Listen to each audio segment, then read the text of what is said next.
Hey all, this is Brandon again. I'm going to do my second video. Hopefully the sound will be okay this time. Not off so much. So I'm going to kibitz another game, a 5-minute game between Passwurdz. A guy who lives in Florida. He has his own channel, Immaculate Chess, and some guy I just met today, Adam of Oxford Uni. So I'm going to guess that he goes to Oxford University. I don't think I'm going out on a limb with that one. So let's see if they get started here.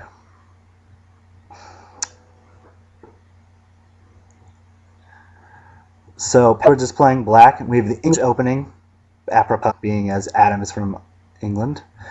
Response to the Dutch. I know Passwurdz likes to play the Dutch a lot against anything not e4. We've got some development here. Let's see which system of the Dutch Passwurdz adopts. He can either go g3 or b3, and he goes with b6, excuse me, g6 or b6. The idea is to fianchetto that light square bishop. So now Adam has played d4 and bishop g5, pinning the knight to the queen. It's a bit aggressive. I played this line against Pie Walker Matt. You can see that game on his channel last night, and I lost a tough game, a good game that came down to the final set.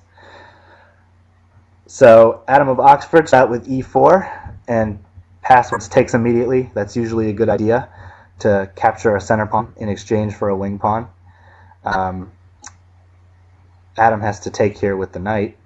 I guess he's just dropped the pawn, actually. He didn't calculate that correctly because the knight and the bishop are watching it. So Passwurdz has won a pawn here. And Adam puts his knight onto e5. Nice central square, but I suppose it could be easily kicked with either knight development to c6 or with d6.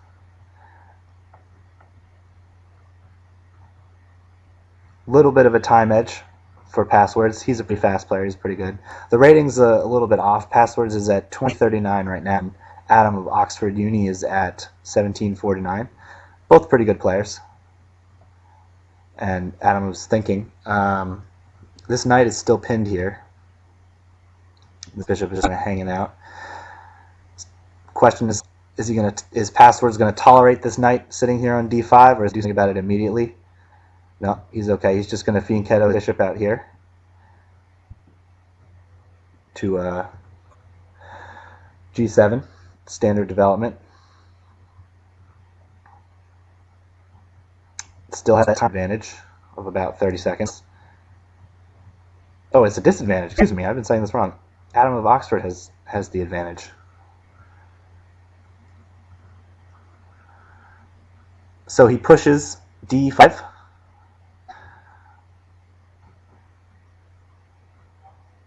And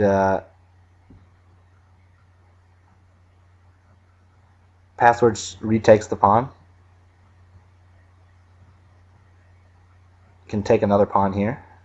And actually, yeah, he can win that pawn back now because the knight is pinned. And you can't retake with the bishop. Okay, so maybe now bishop takes, knight. I'd certainly consider that. He has two strong knights in Passwurdz' house right now, and they're going to cause him all kinds of development problems. But he chooses to leave it be for the moment. Just get his bishop developed onto g7. Still uncastled, both sides. It's a little unusual. I guess, though, we're only 9 moves into the game. It's taking a lot of time on these 9 moves. Now Passwurdz has got a time advantage again. This knight's still pinned. Attacked twice and defended twice, so it's okay for the moment. And he decides to take that knight off, giving up his aggressive knight for Passwurdz's knight on f6. Now there's tension here between bishops, and now it's resolved. Queen comes out, hitting the knight.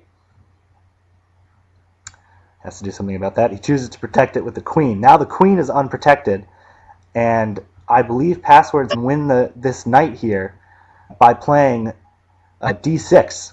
Yeah, that's what he does, because the queen is unprotected. If the knight moves, the queen will capture the other queen. So that's a tactic right there. I don't see any way for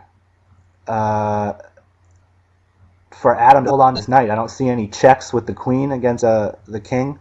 So this knight's a goner, as Jerry of Chess Network would say. And yeah, just fell for a tactic there. The little pin. So he just castles queenside and gives up the knight. Queen takes, offering queen trade, which he accepts. I'm not sure that's in his best interest. When you're down pieces, you don't want to exchange pieces. So now he divides his slice for a bishop, and finally Passwurdz gets castled. Rook to the semi-open F file. Both rooks are on that file. Now just finally getting his last piece into play here, Passwurdz, the knight. Striking out with F3 here at the pawns in the center. And now Passwurdz just puts his knight onto D4. It's got a great square there. It can't be chased by a bishop. It can't be chased by a pawn. It's just basically going to sit there for as long as he wants it to, unless Adam of Oxford decides to sack a rook, sack the exchange for it. Okay, pawn push, hitting the knight, or excuse me, hitting the rook, and getting ready to come 2 steps away from queening. It's a pass pawn now also. It's blockaded at the moment by this bishop, but there's no pawns that can either block it or capture it on its way to becoming now. So Adamofoxforduni is in a world of trouble at the moment. And down a piece with a passed pawn at his doorstep and a gigantic knight on D4, and he's down 45 seconds to nearly 3 minutes for Passwurdz. So it looks like they might be resigning. Yeah, Oxford resigns. So Passwurdz gets the win. Good game. And just came down to a tactical shot, Adam dropping his knight. Oops. So thanks for watching the video, guys, and see you later.